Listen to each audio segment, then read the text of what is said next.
Une des pistes que vous proposez d'explorer pour réconcilier les très riches et les moins riches, pour créer de la solidarité finalement sans pousser à l'exil fiscal, c'est une sorte d'impôt sur la fortune volontaire. Qu'est-ce qui vous fait penser que ça pourrait marcher ? Alors, j'ai conscience que la chance d'être entendu est faible. Mais je me dis, voilà, en fait, les choses ont changé. Quand on dit les riches et les pauvres, on se trompe considérablement parce que la société est beaucoup, beaucoup plus complexe que ça. Et en fait, il y a des gens qui sont très, très diminués, qui sont vraiment pauvres, en dessous du seuil de pauvreté. Il y a des gens qui y arrivent juste, et d'ailleurs, ils y arrivaient juste, ils n'y arrivent plus. Et c'est là, ce franchissement de frontières qui est un très gros problème, il faut y remédier tout de suite.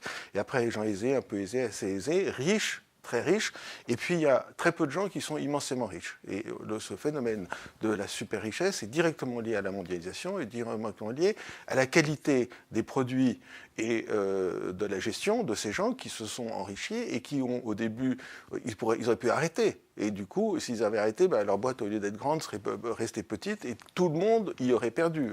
Les emplois, la TVA, l'activité, etc., etc. Donc c'est une chance, bien sûr, que ces gens aient réussi aussi bien, mais par ailleurs, à cause de la mondialisation... Ils sont prêts à payer volontairement un impôt ? Je ne sais pas, parce que je ne leur ai pas demandé, mais ce que je crois, c'est que malgré tout, le fait qu'on ne peut plus se cacher, c'est que tout le monde le sait. Vous savez très bien qu'il y a des articles sans arrêt dans tous les journaux pour dire les 10 personnes les plus riches du monde sont aussi riches que 40% des gens de l'humanité. Donc c'est juste pas possible, parce que les gens qui défilent dans la rue, ils savent ça, ils savent où ils sont, ils savent ce qui se passe.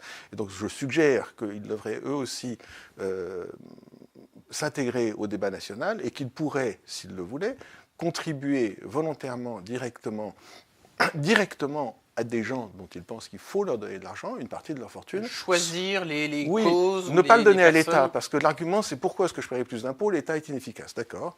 Alors on va essayer de le rendre plus efficace, ça va prendre un certain temps, mais donc pourquoi ne pourriez-vous pas vous directement donner à des gens qui font quelque chose qui vous semble utile à la société, des retraités par exemple. Je vous donne juste un exemple chiffré. Si les 7 ou 8 familles les plus riches de France donnaient, ou les 100 familles les plus riches de France, donnaient 0,3% de leur fortune, ça ferait à peu près 3 milliards. Et 3 milliards, ça fait 1 000 euros pour 3 millions de personnes. Donc 100 personnes peuvent, sans rien changer à leur train de vie, aider 3 millions de personnes. C'est ça le chiffre.